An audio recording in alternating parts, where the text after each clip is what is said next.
আজ থেকে 17-18 বছর আগের কথা। 2008, 9, 10 বা 11 আমরা 3 ভাই বোন। তো আমার ছোট ভাই ছোট ছিল, সে ওই রকম এক্সপেরিয়েন্স না করলেও আমি আমার বোনের একটা কমন এক্সপেরিয়েন্স আমরা করতাম প্রায় প্রত্যেকটা দিন। স্কুলের টাইমটা বাদ দিয়ে আমরা যতক্ষণ বাসায় থাকতাম, সকালে হোক, বিকালে হোক, সন্ধ্যায় বা রাতে, টিভি চ্যানেল নিয়ে আমাদের একটু রেষারেষি চলতো। আইদার কে স্পোর্টস চ্যানেল দেখবে নাকি ভারতীয় বাংলা সিরিয়ালের চ্যানেল। ওই সিরিয়ালের ব্যাপারটা তো আম্মাও ইনক্লুড থাকতো। বাট একটা চ্যানেল নিয়ে আমাদের কখনোই তর্কাতর্কি হয়নি, মারামারি হয়নি বা ঝগড়া হয়নি। সেই চ্যানেলটা কি? চ্যানেলটার নাম হচ্ছে সঙ্গীত বাংলা। এই যে এখন আমরা দেখি যে সঙ্গীত বাংলার পোস্ট আমরা শেয়ার করি, সঙ্গীত বাংলার নস্টালজিয়া শেয়ার করি, ভিডিও শেয়ার করি, সঙ্গীত বাংলা এখন কাল্ট হয়ে গেছে। আসলেই আমরা আমাদের জেনারেশনে যারা আছে, আমরা সঙ্গীত বাংলার পিক এরাটা আমরা এক্সপিরিয়েন্স করে আসছি, আর এই জন্যই কাল্ট হয়েছে। আর কেন এক্সপিরিয়েন্স করছি, কেন সঙ্গীত বাংলা চালানোর পরেই হচ্ছে কোনো তর্ক বিতর্ক থাকতো না, সবাই একযোগে দেখতো, কারণ হচ্ছে সেখানে দেবের গান চলতো, সেখানে জিতের গান চলতো। আমি আমার ছোটবেলায় স্কুলে অনেক গান গাইছি, আমার মনে আছে এই দেবের গান, জিতের গান। স্কাউটের ক্যাম্পে গেলে আমরা ক্যাম্পে রাতে সব কাজ শেষ করে আমরা এই গান গাইতাম, দেবের গান, জিতের গান, এগুলো শুনে বড় হয়েছে। এরপরে যখন শহরমুখী হয়ে গেলাম, লাইফ মানে অনেক এক্সটেন্ডেড হয়ে গেল, তারপরে হচ্ছে আমরা মুভ অন করে ফেললাম, মডার্ন হয়ে গেছি। তারপর জানতে পারলাম যে দেবের ফ্যান হওয়া যাবে না, জিতের ফ্যান হওয়া যাবে না, এগুলা খুব একটা কুল না।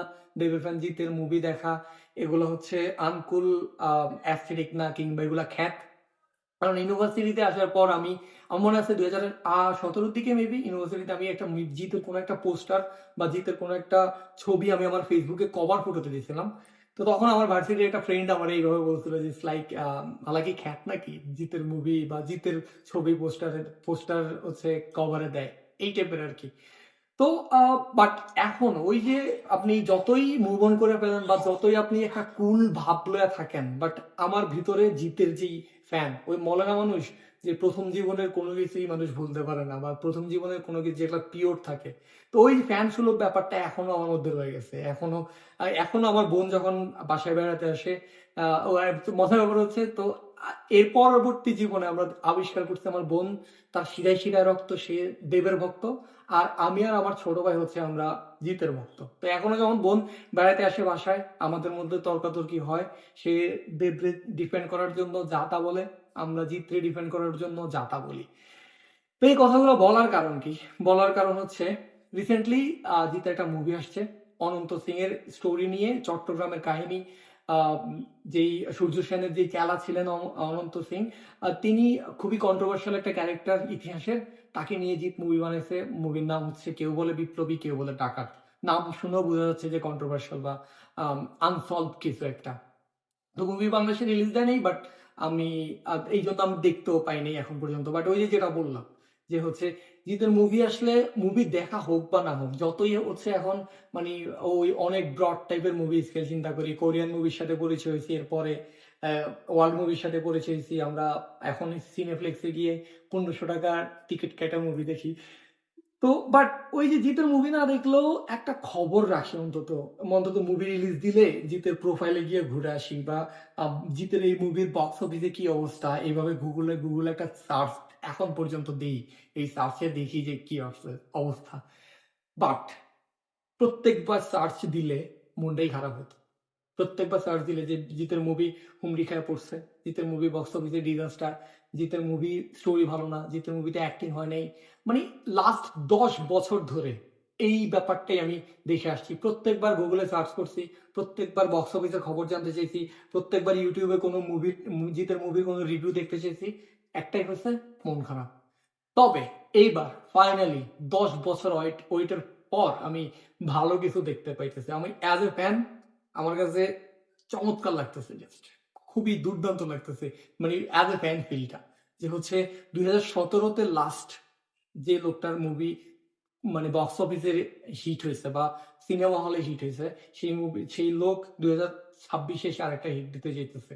বাট এটা অ্যাজ এ ফ্যান না, আমি ভিডিওটা বানানোর কারণ হচ্ছে এটা একটা লাইফ লেসন হয়ে থাকতে পারে, যে মানে আপনি আহ, কতটা নিচে নামতে পারলে, মানে কতটা নিচে আপনি নামা যাবেন, মানে লাইফ আপনাকে কোথায় নামায় ফেলবে, দাবায় ফেলবে, আপনার উঠার কোনো জায়গা আপনি দেখবেন না, সেখান থেকেও আপনি একটা গ্র্যান্ড এক্সটেন্ডেড কামব্যাক আপনি দিতে পারেন।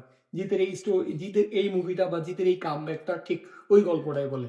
আপনি দেখেন জিতের ফ্যান যারা আছেন বা এই ভিডিও কতজন দেখবেন আমি জানি না, বাট জিতের ফ্যান যারা আছে তারা একটা গল্প খুব ভালো করে হয়তো জানে যে জিৎ কিন্তু বাঙালি না, জিৎ এখনো কিন্তু প্রপারলি বাংলা বলতে পারে না। আমি রিসেন্টলি এই যে বললাম না, এই মুভির এই কেউ বলে বিপ্লবী কেউ বলে ডাকাতের রিলিজের আগে আমি মিনিমাম এই রিলিজ রিলেটেড জিতের 20টা ইন্টারভিউ দেখেছি, এখনো সে প্রপারলি বাংলা বলতে পারে, কারণ সে সিন্ধি একজন লোক, নর্থ ইন্ডিয়া বিলং করে, মানে গুজরাট রাজস্থান এরিয়াতে সিন্ধিরা বেশিরভাগ ছিল, বা পাকিস্তান এরিয়াতে, বর্তমান পাকিস্তান। তো ওই এলাকার লোক তারা মাইগ্রেট করছে কলকাতায়, সেখান থেকে সে বাংলা মুভিতে পা রাখছে। তার আগে সে তেলেগু ট্রাই করছিল, সেখানেও তারে পাত্তা দেয় নাই বা সেখানে সে স্টাবলিশ হতে পারে নাই। বাট বাংলাদেশ প্রথম মুভি যখন রিলিজ দিচ্ছে সেখানেই জিৎ সুপারস্টার জিৎ স্টারডম বা স্টেটমেন্টটা সে পেয়ে গেছে। প্রথম মুভি তার ইন্ডাস্ট্রি হিট, সে ব্লকবাস্টার মুভি দিয়ে জিত হয়ে গেছে। এরপর থেকে যে জিতে শুরু হইলো, মানে একের পর এক হিট হিট হিট হিট, মানে 2012 পর্যন্ত জিতের ফ্লপ মুভি বলতে গেলে ওই কৃষ্ণকান্তের উইল, নীল আকাশের চাঁদনি নামের দুই একটা জাস্ট র্যান্ডম মুভি, যেগুলা ডিরেক্টর বা ফ্রেন্ডের খপ্পরে পড়ে করছে, যেটা জিতের ভাষ্য মতে ছাড়া জিতের কোনো মুভি মানে ফ্লপ নাই। আপনি দুই পৃথিবী বলেন, জোস বলেন, হিরো বলেন, আপনি বন্ধন বলেন, আপনি সাত পাকে বাধা বলেন, মানে জিত আর কোয়েল, ওই যে জিকো একটা ব্যাপার আছে না, ওটা তো মানে জিতের সামনে কেউ দাঁড়াইতেই পারে না। আপনি দেখেন জিৎ ভার্সেস প্রসেনজিৎ চলছে, জিৎ ভার্সেস দেব চলছে, সুপারস্টার চেঞ্জ হয়েছে, অপোজিশনে সুপারস্টার চেঞ্জ হয়েছে, বাট একটা নাম চেঞ্জ হয় না, সেটা হচ্ছে Jeet. Until and unless Awara পর্যন্ত লাস্ট মানে ব্লকবাস্টার, একদম প্রপার বাম্পার ব্লকবাস্টার জিতের 2012 সালে আওয়ারা। এরপরে বস হিট হয়েছে, এরপরে আরো অনেক দিওয়ানা হিট হয়েছে, বস 2 হিট হয়েছে, তারপরে সুলতান দা সেভিয়র হিট হয়েছে, বাট ওই যে তুমুল একটা ব্লকবাস্টার হিট মুভি জিত পায় নাই এই এত বছরের মধ্যে। বাট ওইখানেই কথাটা আসে যে একটা লোক তার স্টারডম কি কমছে, স্টার পাওয়ার কি কমছে? কমে নাই। কেন কমে নাই আমি বলি, 2015-16 পরে কিন্তু পুরা বাংলা সিনেমা ইন্ডাস্ট্রিতে একটা ধস পড়ছে, কারণ যখনই এক্সপোজ হয়ে গেছে যে হচ্ছে সাউথ ইন্ডিয়ান মুভিগুলো, আফটার বাহুবলী ইফেক্ট যেটা বলে আর কি, সাউথ ইন্ডিয়ান মুভিগুলো খুব সহজলভ্য হয়ে গেছে, হিন্দিতে প্রচুর ডাব আসা শুরু করছে। তো তখন হচ্ছে এই যে কলকাতার ইন্ডাস্ট্রিটা রিমেক বেসড ছিল, তখন থেকে হচ্ছে এই মুভির ইন্ডাস্ট্রি একটা ধস নামছে, মানুষের টেস্ট চেঞ্জ হয়ে গেছে, মানুষ বলতেছে অরিজিনাল যদি দেখে ফেলতে পারি তাহলে আর রিমেক কেন দেখবো। এরপরে হচ্ছে কিন্তু আপনি দেখেন প্যাটার্নটা চেঞ্জ হয়ে গেছে, দেব কিন্তু মাইগ্রেট করে গেছে যে মানুষ কি দেখতে চায়, মানে আতেল টাইপের বা ফ্যামিলি ড্রামা টাইপের মুভিগুলো দেব করা শুরু করছে, যে সুপারস্টারদের যে মুভি, ওই মুভি থেকে দেব সরে গেছে বা জিৎ সরে না, সে ট্রাই করে গেছে, চেঙ্গিজ আসছে, তার হচ্ছে বাঘবন্দি খেলা আসছে, তার প্যান্থার আসছে, সে ট্রাইয়ের পর ট্রাই করে গেছে। তার লাস্ট ক্লিন হিট বললাম না 2017-তে বস 2-তে, যেটা গল্প সে নিজে লিখছিল, যখন দেখছে রিমেক নট ওয়ার্কিং, রিমেক আর ওয়ার্ক করতেছে না, সে নিজে করছিল, সেখানে সে সাকসেস হচ্ছিল। বাট ওই যে গল্পের অভাব, মানে প্রপার গল্পের অভাব, সে ট্রাই করে গেছে 10 বছর ধরে সে ট্রাই করে গেছে। অন্যদিকে দেব কিন্তু একের পর এক হিট দিয়ে গেছে, সে ডাউনফলে পড়ছে, তারপর সে তার জনরাই চেঞ্জ করে ফেলছে, তার সুপারস্টার সুলভ যে ছবিগুলা, মাসি ছবিগুলা থেকে সে সরে গেছে, সে নিশ অডিয়েন্স ধরে সে হিট মুভি দিয়ে গেছে। বাট জিতের কাছে, এই জিতের ইন্টারভিউ থেকে জানতে পারছি, সে বলছে তার কাছে এরকম ফ্যামিলি ড্রামা আসছে, তার কাছে এরকম আতেল মুভির স্ক্রিপ্ট নিয়ে আসছে, বাট মানে ও হচ্ছে একটা জায়গায় ছিল, সেই সুপারস্টার জিত তার অরা 1% সে ডাউন করতে দেয়নি। সে বলছে যে সে ফ্যামিলি ড্রামা করবে না বা সে আতেল টাইপের মুভি কখনোই করবে না, সে করেনি। এরপরে এর মাঝখানে আরো কত কাহিনী হলো ইন্ডাস্ট্রিতে, কলকাতা ইন্ডাস্ট্রিতে পলিটিক্স যে একেবারে সয়ালভ ছিল, সেটা তো যে কোনো র্যান্ডম কেউ বলে দিতে পারবে। মানে কোনো নায়ক নায়িকা মানেই সে কোথাও না কোথাকার এমপি, তৃণমূল যেটা ছিল পশ্চিমবঙ্গে। তো এই এই ফেভারটাও ছিল। জিতের মুভি রিলিজ পাইলে আমি যতবারই দেখতাম জিতের কোনো ফেস্টিভ্যাল মুভি রিলিজ নাই, না ঈদে, না পূজায়, না ক্রিসমাসে, কোনো মানে বড় বড় যে ফেস্টিভ্যাল রিলিজ সেগুলো জিত পায় নাই। তারপরও জিত হাল ছাড়ে নাই, একের পর এক এক্সপেরিমেন্ট করেই গেছে। কলকাতার ইন্ডাস্ট্রি মানে বাংলা সিনেমা ইন্ডাস্ট্রির প্রথম সাইফাই মুভিও জিত দিছে।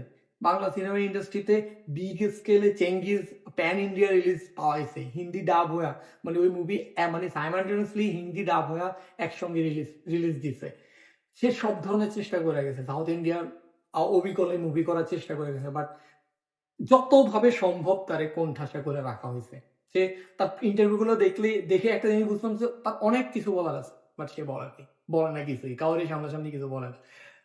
সে পলিটিক্সও যায়নি, তার পলিটিক্সের অফার করা হয়েছে, সে পলিটিক্সে যায়নি। ইভেন এখন পর্যন্ত, এখন যে বিজেপি ক্ষমতায়, এখনো দেখলাম সে একটা চ্যানেলে ইন্টারভিউ দিতে গেছে, রিপাবলিক বাংলা, যেটা আমরা জোকার চ্যানেল হিসেবে চিনি বাংলাদেশে, আমরা জানি বিজেপির একদম চাটু চ্যানেল, সেখানে যে গেছে, সেখানে সে গিয়ে যন্তর মন্ত্রের কথা বলতেছে।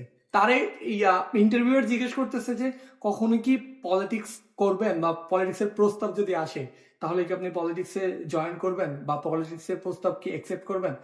জিৎ বলতেছে হ্যাঁ, কেন না, অবশ্যই করব, যদি গল্প ভালো হয়, যদি স্টোরি আমার ভালো লাগে, ক্যারেক্টার ভালো লাগে, অবশ্যই করবো। মানে তার ধ্যান ধারণা সব সিনেমা কেন্দ্রিক। তারে বলছে যে সে বিজেপির যখন মুখ্যমন্ত্রী জয়েন করছে বা শপথ নিয়েছে, সেখানে সে তারা উইশ করছে। সে বলছে আমি তো যখন 2011 সালে তৃণমূল জয়েন করছে বা শপথ নিছে তখনও করছে। মানে দুনিয়ার সব দিক থেকে তারে চাপানো হয়েছিল। এবার ফাইন্যান্সিয়ালি বলেন, তার মুভিতে লগ্নি না করা বলেন, তার মুভি রিলিজ দেওয়া ঠিকঠাক টাইম না বলেন, সবকিছুতে সে করছে। বাট লাইফ লেসন জিতের কাছ থেকে এইটাই, তার 1% অরা সে ডাউন করতে দেয়নি, সে মাথা নত করেনি। আফটার অল সবকিছু, এই যে ধৈর্যের ফলটা, 2 বছর পরে মুভি নিয়ে আসতেছে। বক্স অফিসে মুভিটা শেষ পর্যন্ত কি করবে জানি না, বাট ক্রিটিকদের কাছ থেকে সে ধুমধারাক্কা একটা ফিডব্যাক সে পাচ্ছে। মানে জিতের সুপারস্টার জিতের মতোই কামব্যাকটা যে তার দরকার ছিল, সেই কামব্যাকটা সে করছে। ইভেন এই মুভিটাও কিন্তু যদি তৃণমূলের সরকার চেঞ্জ না হইতো, এই মুভিটা মার্চে রিলিজ হয়ে যাওয়ার কথা ছিল, যেখানে সে কোনো ফেস্টিভ্যাল পাইতো না। এখনো সে ফেস্টিভ্যাল পাইছে কোনটা, শুধুমাত্র স্বাধীনতা দিবস, 1 দিন 2 দিন বা 3 দিনের ফেস্টিভ্যাল পাইছে। তো হয়তো এই মুভিটা যদি মার্চে রিলিজ হয়ে যেত, বুধবারে বা বৃহস্পতিবারে রিলিজ হলে সে 2-1 দিনের গ্যাপ পাইতো, এখানেও এইটাও নিয়েও কেউই কোনো কথা বলতো না। আমার মতো প্যানদের আবারও মন খারাপ করে থাকতে হইতো। বাট ওই যে একটা কথাই বলে না, যে আপনি হাল না ছাড়লে, আপনি যদি হাল না ছেড়ে আপনি যদি ঠিক থাকা, যদি শক্ত হয়ে বসে থাকেন আর চেষ্টা করে যান, এরকমই ম্যাসিভ কিছু হবে। এরকমই আপনার সুপারস্টার তকমা সুপারস্টারে থাইকা যেতে হবে। আপনাকে ফ্যামিলি ড্রামা, আপনাকে আর্টের মুভি করা লাগবে না, ওই যে আর্ট ফিল্ম করা লাগবে না হচ্ছে বক্স অফিস ধরার জন্য বা দর্শকদের ধরার জন্য। আপনি যেটার জন্য সুপারস্টার হয়েছেন, আপনার দর্শকরা যেটার জন্য সুপারস্টার বানাইছে, আপনি সেটাই করে গেছেন। জিৎ সেটাই করে গেছে, যেটার জন্য দর্শকরা সুপারস্টার বানাইছে, এবং এই জন্য সে এখন পর্যন্ত বাংলা ইন্ডাস্ট্রির বিগেস্ট সুপারস্টার হিসাবে আছে।